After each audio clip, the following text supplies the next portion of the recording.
मैं दिल्ली जा रहा हूँ तो यहाँ पे स्टे किया। विधानसभा चुनाव नज़दीक है सर।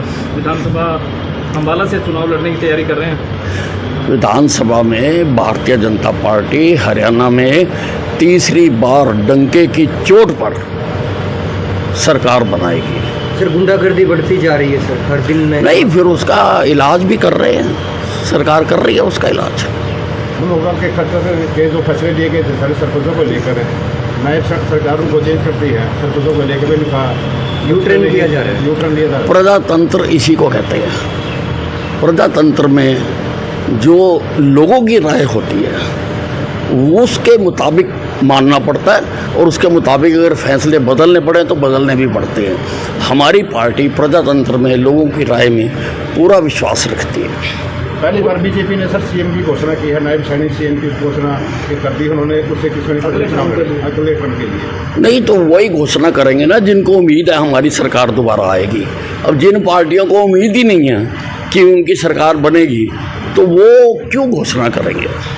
हुड्डा साहब कह रहे हैं कि 15 जो है सवाल लेकर वो अब मैदान में उतरेंगे, चुनावी मैदान में, और जो सत्ता पक्ष है उनसे सवाल करेंगे 15 कि इन पर काम क्यों नहीं और क्यों जो टर्न लिए गए, क्यों पब्लिक को परेशान कर। वो पिछली बार भी उतरे थे, उससे पहले भी उतरे थे और इस बार तो मुझे लगता है जनता उनको पटड़ी से ही उतार देगी और पूरी तरह से जनता समझ चुकी है।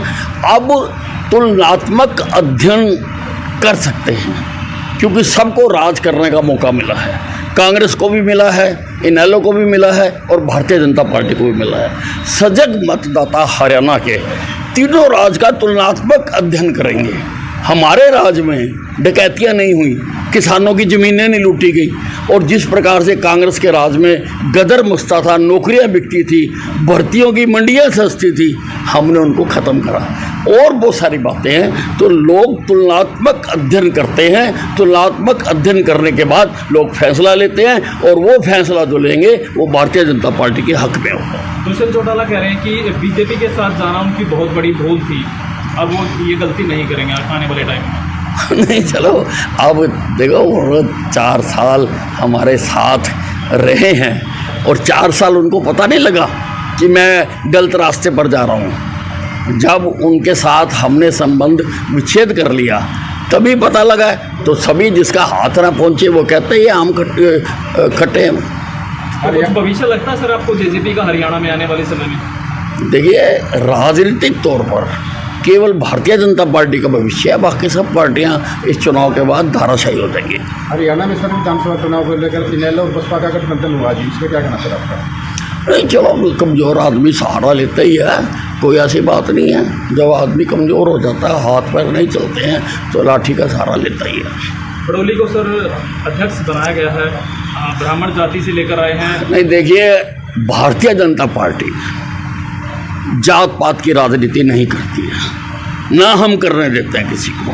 हम मुद्दों की राजनीति करते हैं, विकास की राजनीति करते हैं, हम लोगों के कल्याण की बात राजनीति करते हैं, हम गरीबों को ऊपर उठाने की, अंत्योदय की राजनीति करते हैं। इस दृष्टि से हमारी पार्टी कोई भी निर्णय नहीं लेती है। ये लोगों के आंकलन जो भी करते हैं उनको ये नहीं करना चाहिए। समाज एक रहना चाहिए, जनता एक रहनी चाहिए, लोग एक रहने चाहिए, तो हम उस प्रकार से करते हैं।